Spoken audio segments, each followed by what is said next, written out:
It's an adorable tree. It is adorable. Welcome back to another episode of WineDown Wednesday. This is going to be a more entertaining one, for me at least, because we're talking about the holidays and we're talking about how to survive the holidays. Heather doesn't know what we're talking about, and she's going to be reacting to these different ways that I found of surviving the holidays. Okay. So, I feel like this is just gonna be jokes to me. Like how to survive. no, not that No? bad. Oh, No, okay. I'm scared. it's fine.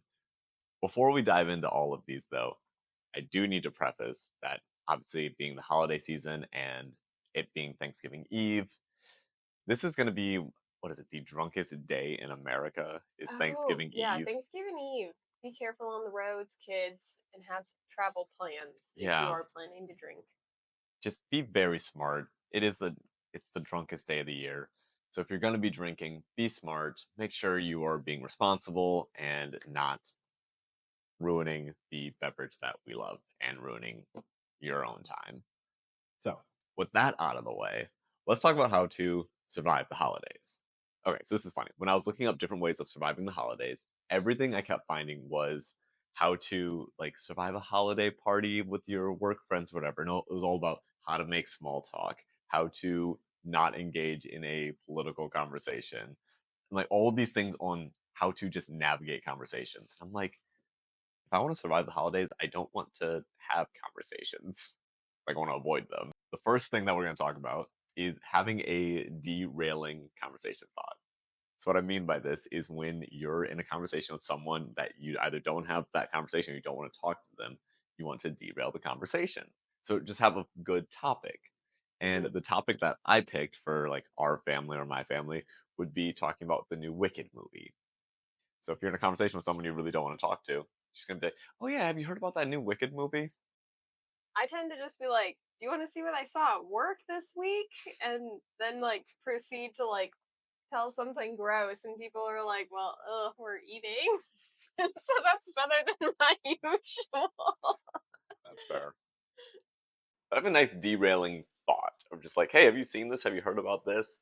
Something fun that's harmless, that's not gonna spark any weird conversations past that. You just say, "Oh yeah," and then as soon as someone else jumps in, then you just slink away and make your way out. Tip number two is gonna be have an exit buddy. So this is the person that Wait, I love that from Nemo. First, find your exit buddy. Do you have your exit buddy? You yes, must have your exit buddy. have to have your exit buddy. Exit buddy is going to be like either a sibling or cousin typically that you're just like you kind of vibe with. So you could make eye contact with them across the room and they're going to be like, all right, I need to go save so and so. Sometimes you just have to realize that some of us are introverts, and it doesn't mean we don't love you. So tip number three, this is going to be a little counterintuitive to you typically, but I think it works. And it's stay within the high traffic areas. So if you can stay like around the kitchen table or around like you guys are watching football, stay like in the living room by the TV.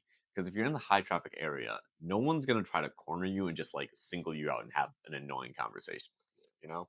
Oh, that is really smart. I knit, and I think sometimes I've done that too, where it's like I just want to be around people, but I don't necessarily want to talk. So then I'll just sit in the living room while the game's on, and be knitting.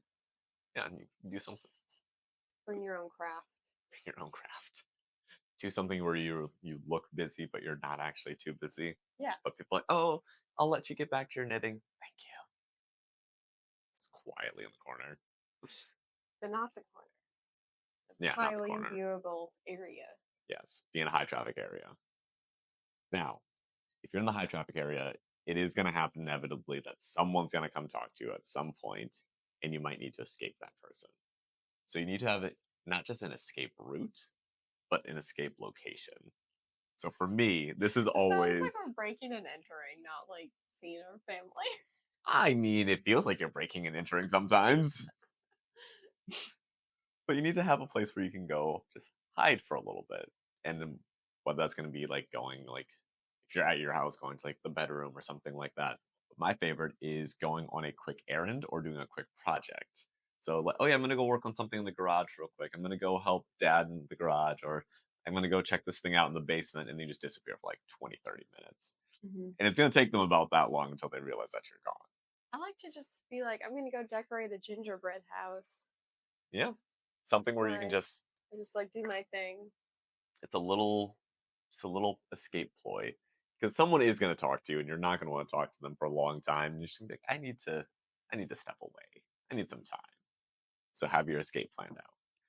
Now, the last one. This is going to hurt your little Midwestern soul. But what you need to do is be ready to make a quick getaway. So, Midwestern households, you've heard of the Midwestern goodbye. You have to say goodbye to everyone. So what you do is you're gonna make your rounds throughout the day. You're gonna go around and talk to everyone, and you're gonna make sure that you did talk to at least everyone. So when it comes to time to leave, you can literally just hit the door and just go, "Bye, guys," and get out. That's like so rude. It's better than an Irish goodbye. I feel like I'm a full Midwestern, or I like Irish goodbye people. I feel I like the don't Irish know. goodbye is just so cruel because people are like, "Oh, when did so and so leave?" But at least they're like, "Oh, I missed you. Okay, bye." At least if you do this one, Oh. you talk to them. See, you get roped in though. You gotta be You quick. know, I'm not that quick. What is it? That It Charlie will Burns said.